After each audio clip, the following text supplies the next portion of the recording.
What's up, y'all? Today I'm going to discuss the third temptation a little bit. So, in the Bible, it talks about the three temptations, and I've been looking at where we're at right now, especially with this new concept where we got celebrities for presidents. Like I said in my other video, that's all Trump really is. He's a celebrity. He's a businessman, just like all the CEOs that people claim to hate now, the billionaires. He's just a smaller version of them. And we're finding out today he's not that small of a version. Um, how did he get there? How did we end up in a place where our president is a celebrity? And now I feel like it's going to be the new standard. I feel like now you're going to see a new push. I feel like that's kind of what we were seeing with Charlie Kirk. And that's kind of what we're seeing with Tucker Carlson, Candace Owens, people like that. Not saying that they necessarily want to be president, but we're seeing almost like we're manifesting that. And that's the danger when you worship celebrities, and this is the danger when you have a celebrity for president. If you look at it, the billionaires are at the top. Next, you have your government. Then you have Hollywood. Then there's us. So that's how I believe the hierarchy works. And somewhere between the billionaires and the government, you have your big political figures, whether it be the Pope in the Vatican or whoever the fuck's in Israel. And I kind of feel like that's what we're seeing. They give us Hollywood. They give us the gladiators. They give us music, which is Lucifer. They give us all these things to get us into this man worship. This is the worshiping of the world. This is the worshiping of mankind. And that's my warning to a lot of you Christians, because a lot of you guys do that in your churches all the time. You worship the man that's up there because that's what he's intending. It doesn't matter what you think. When you come in that church, if that preacher standing up there has the intent in his heart that he wants to be worshiped, this is why he wants you to accept all his beliefs and his concepts and his interpretation of the Bible, because it's becoming more about worshiping the preacher, the false concept of community, where everybody just goes in politics. Religion is a microcosm of your government. They operate the same way. So you can't trust. This is why a lot of people don't trust mega churches, because they're so big, it's suspicious. And maybe it's just me, but I don't believe any preacher, any man of God should be sitting up in a castle. Because if it was me, and I'm just saying if it was me, I would say, what if I had, instead of having all this, what if I just had this and all of that could go to other people? Why is it so hard to share the world? Why is it so hard to share the wealth amongst the people that you claim to want to lead to God? I don't feel like the disciples of God should be living so much better than their congregation, because to me that shows a lack of greater responsibility for your community. It shows a lack of care for the God that you claim to worship. And that's what puts us under the false church. I must remind you, people, that this is Lucifer down here. A lot of people think that there's some lava lake that lives under us, or is some lava cave in some dimension somewhere else where we go if we're going to hell, where Satan lives, where Lucifer reigns. But in the Bible, it said that God sent Lucifer to earth. And we are here avoiding all the pitfalls that the demons set out for us, that Lucifer puts out for us. Or you can worship him. But a lot of people don't even do that. They worship man. And that's what gets you off the path. People think Lucifer is going to just come and grab you and sit on your couch and shake you until you submit to him. And that's not how Lucifer works. It's you do it by separating yourself from God and your creator, and all the things in the world are the pitfalls put in the way to help start that separation. If you're a kid growing up and you go to a church and you feel uncomfortable with the people in your church and you feel like people aren't being genuine and people are mean-spirited and people do a lot of gossiping and a lot of hating, and then they think that they can come to church and put on a facade and pray for somebody, even though in their heart they don't really care for that person. That's separating yourself from your creator. That's not being Christ-like. You're just being a Christian. You ain't being Christ-like. It's the same thing when you say something and mean something else. That's spell work. You're separating yourself from your creator. It's the same thing when your congregation asks you a question about the Bible, and instead of answering with love and care and wanting to have a theologist type conversation, you as a preacher put yourself above everybody in your congregation and you feel insulted by the questions instead of excited that people are excited to know the truth and you have a little bit of knowledge, because that's all it really is. When you start to put yourself before God and you turn away your congregation because you're putting yourself before God, you're acting as God at that point. That's the devil. That's not God. That's Lucifer. You're causing division and separation. And I understand, I'm not judging nobody, because I understand it's your spiritual journey is the trickiest journey you'll ever take, because the world is ultimately under demonic control. It's under possession. People don't understand how deep it is, and people love to shoot down conspiracy theorists. But the problem is, that's the problem. People are more obsessed with living a comfortable life than they are driven to lead a faithful life, where they act on what they feel spiritually instead of what they feel as a man or a woman. You have to live your life. You have a right to enjoy your life, but you still need to keep your spiritual side first at all times. It needs to come before everything else. That's why a lot of times when you get ready to go through a spiritual journey, you isolate yourself.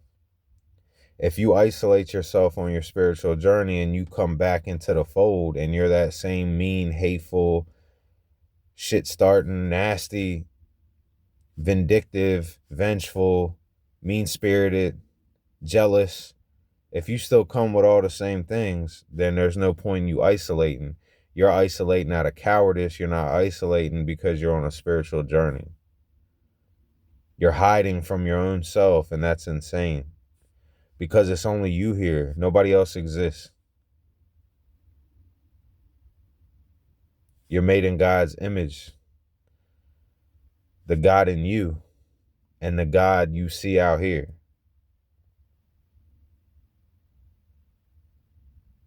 And given that we live in this world where Lucifer is mainstream, you need to understand the Lucifer in you, because it is where you live. That was one of God's angels too. And instead of being ashamed of one of God's angels being ashamed of the flaws in you, the sins in you, you need to forgive yourself and forgive others and lean into your creator and your spirituality instead of leaning into hatefulness and shame and negativity.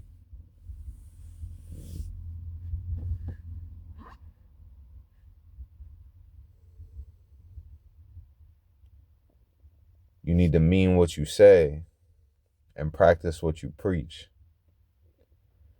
I don't pray for people if I can't get my heart straight and can't get my intentions together first.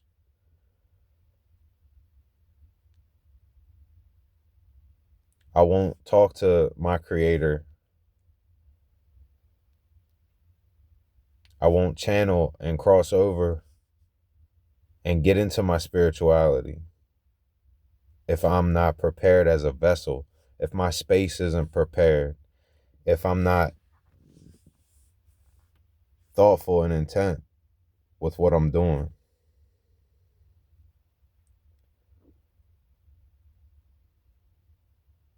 Because when I pray, I feel it in my heart. I feel it in my soul. This vibrates. I feel energy move through my body, through my hands. So it's important that when you pray that you're being for real. That's why I don't feel like it should be an event on the calendar that it's a chore. It becomes a chore. Now it's just a ritual. It's an obligation. Or you're chasing dopamine and it's disingenuous. You're going there to congregate and politic because it gives you a good image.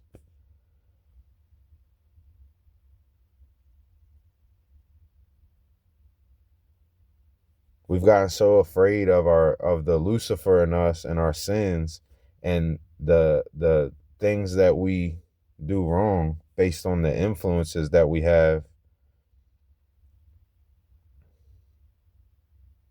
But the dissension in amongst us is so deep.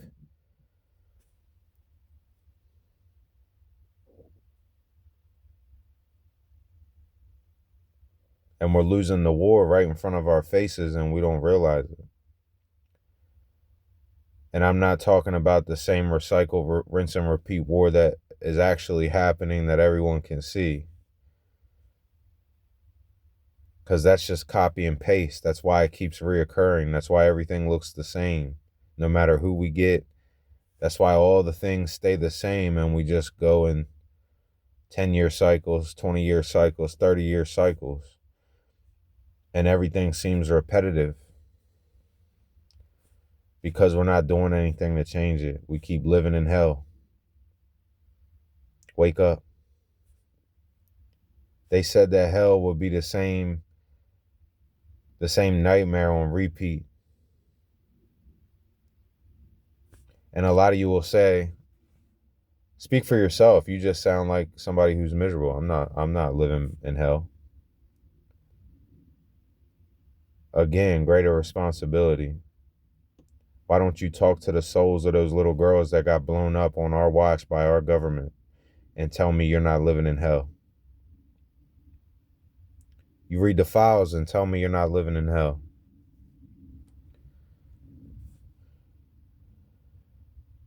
Be a fly on the wall in those secret meetings where the billionaires and the CEOs sit down and talk about the poisons before they release them into the air, and the poisons before they put them in the food, and the poisons before they stamp pills, and the poisons that they give us visually.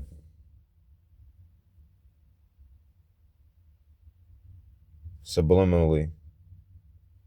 In our ears.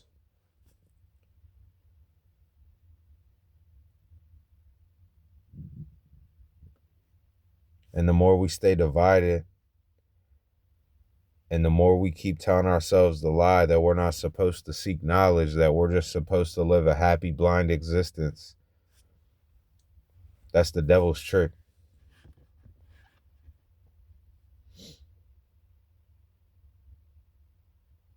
This is what I talk to you about, biblical manipulation. You can cherry pick a whole bunch of shit and make it mean a whole lot of things that you want it to mean if that's how you read the book. If that's how you interpret things, then you're not that bright.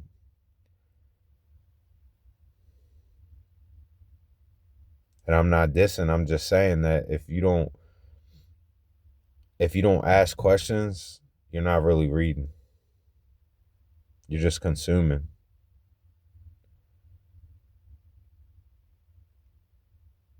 You're not bringing your awareness, your intuition.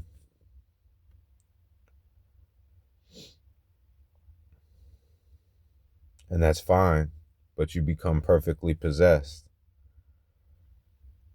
And everybody's so excited talking about the rapture.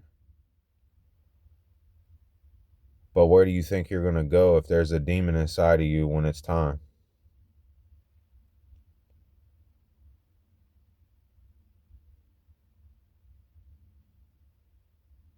Your spiritual journey is yours and yours alone.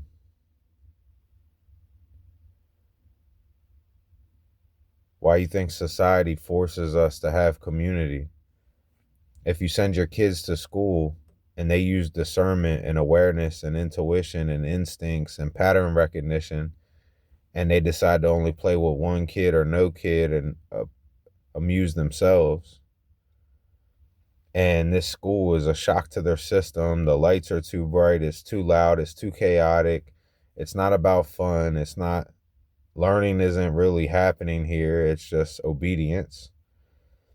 An intelligent mind will pick up on that and they'll pull away, or they'll excel, but it'll be hit and miss because they're not paying attention, because it's boring. I know, because I'm speaking for myself. When I was a kid, that's all. And I did well, but I was bored to tears. And I feel like I could have spent that time learning so much more than what I learned, things that were actually important.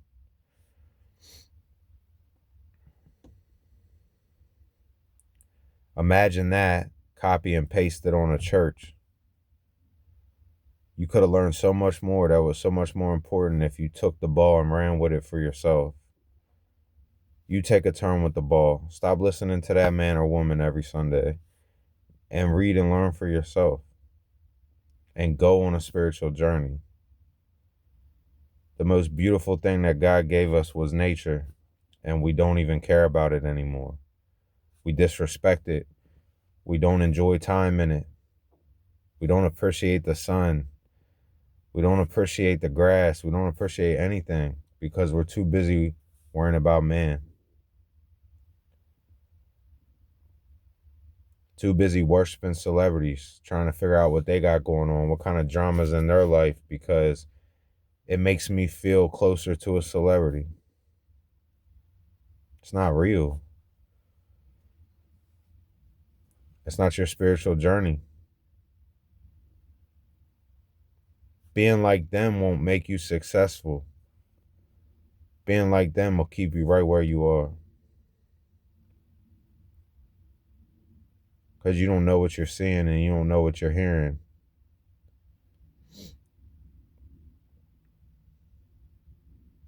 If you pull away from the entertainment, the gladiator shit, if you break away, you start to figure it out.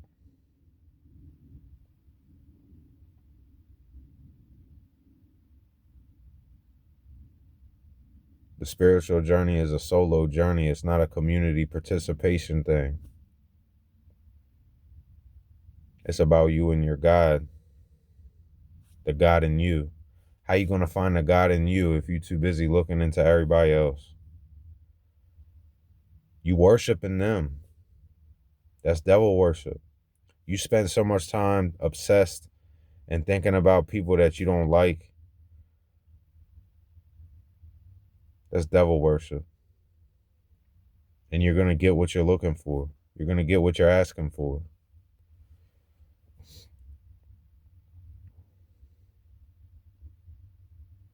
And that's how we ended up right here. And I got a stark warning that I've been warning people for almost 2 decades. If we do not do anything, nothing's going to change. And the fact that more people don't realize this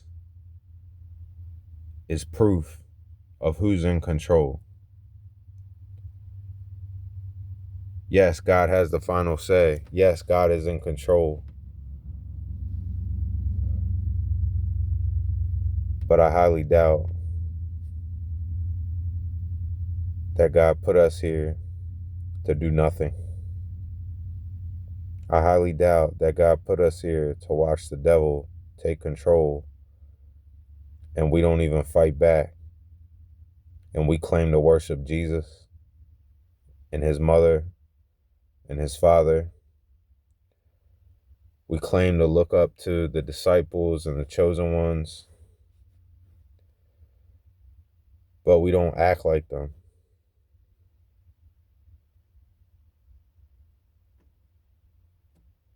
We sin like them, but we don't act like them.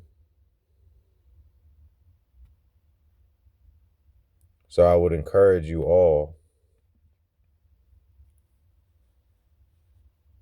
to open your eyes. You have gifts that you were given by God. Stop believing the lies. Tap into your gifts. Get together under God's name and do something. Jesus died for nothing. Yeah, he died for our sins, but the least we can do is get out here and fight for him.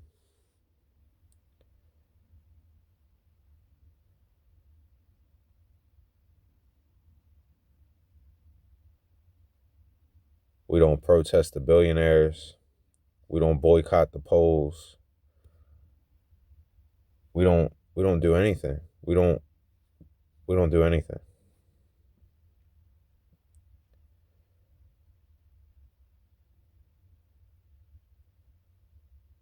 And the people that came before us showed us there's peaceful ways.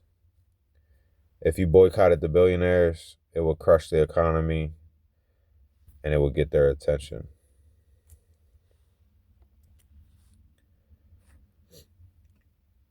If you picketed and protested the polls and demanded better representation, it will get their attention. Demand for fair elections that represent the people. Demand for an end of the lie and the sown dissension of a political party. Can we just take 10 American citizens that are intelligent, that care about the greater good, and put them up there and process elimination, get one of them voted in without all that extra shit, without lobbyists, without big pharma saying, hey, I got $1 million for you. Hey, I got $10 million for you. Now, can you pass all the bills I want you to pass, please? Thank you.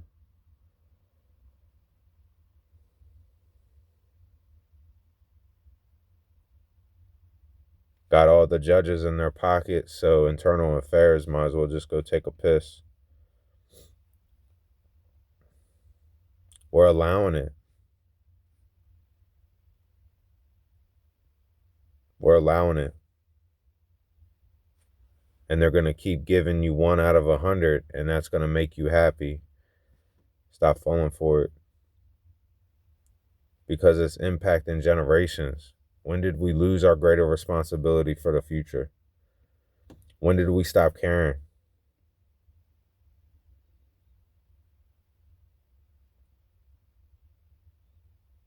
So it's just something I want you to think about. Stop letting society pressure you. They put you under so much false pressure and so many fake constructs that you got to fit into that ain't even real. Like the way you pray and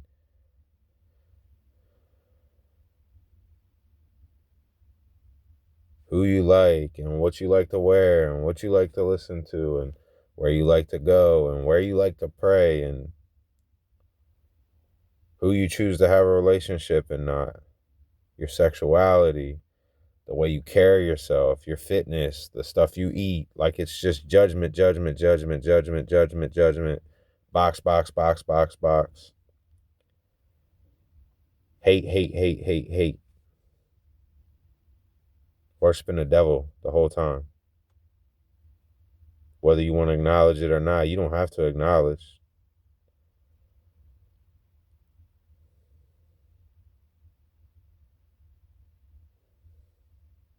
The devil's going to see you as a fool either way. Lucifer looks at you like a fool either way. If he challenged God's place, what do you think he thinks about you? Regardless of what you say and do.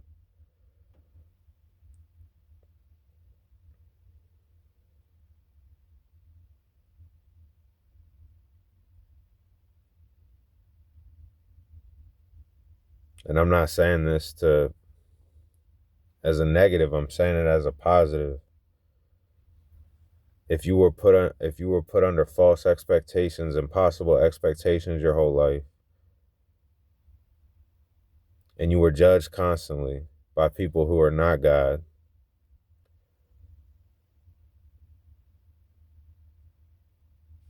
what do we expect?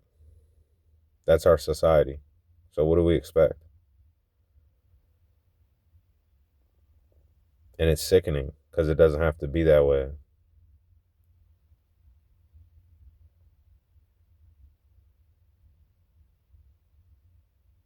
So what I'm hoping to bring you with this message is relief. Look right now, all the same ones that judge people for stuff, and look at them.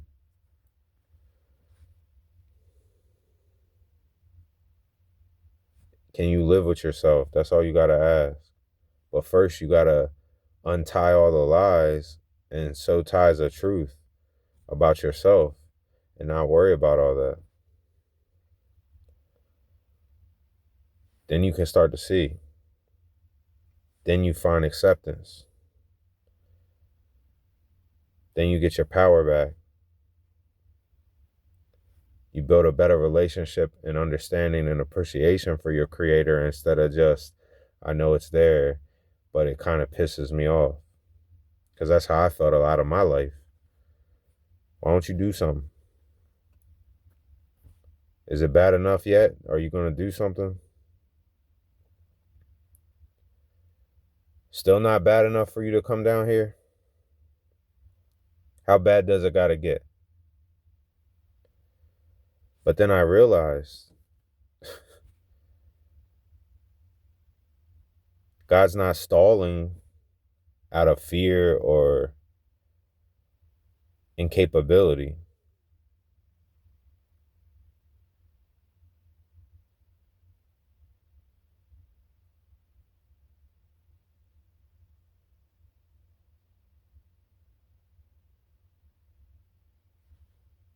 We're supposed to do something. Faith without works is death. We're not acting because we're afraid, and don't say you're not, otherwise you would. If you lack discipline, that's akin to fear. Because it's akin to insecurity, which is akin to fear.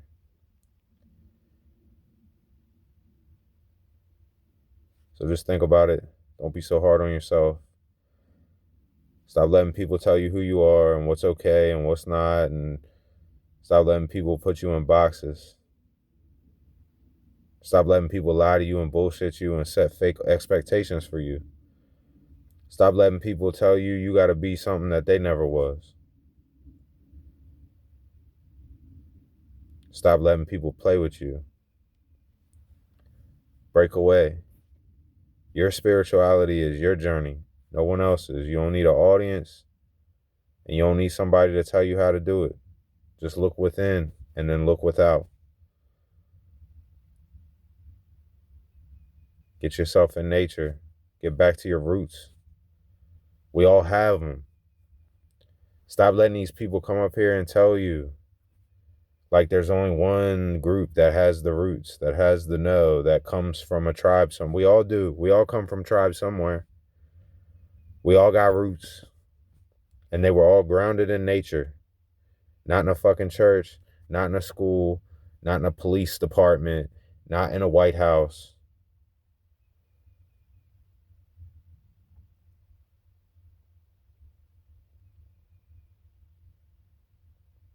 In Mother Nature, in Earth, in God's creation.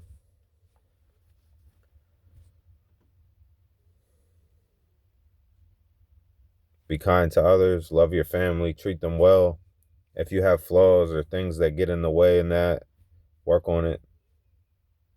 Pray when you feel inspired.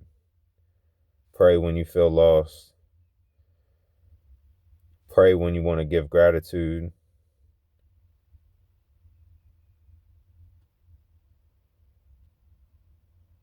And love yourself first.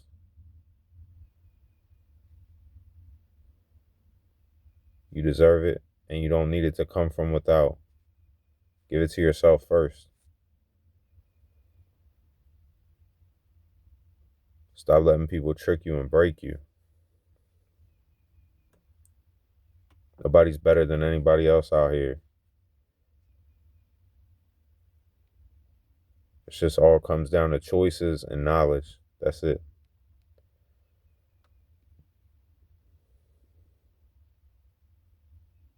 So think about it. Believe in yourself. And don't feel like you're too small to do something to make a difference.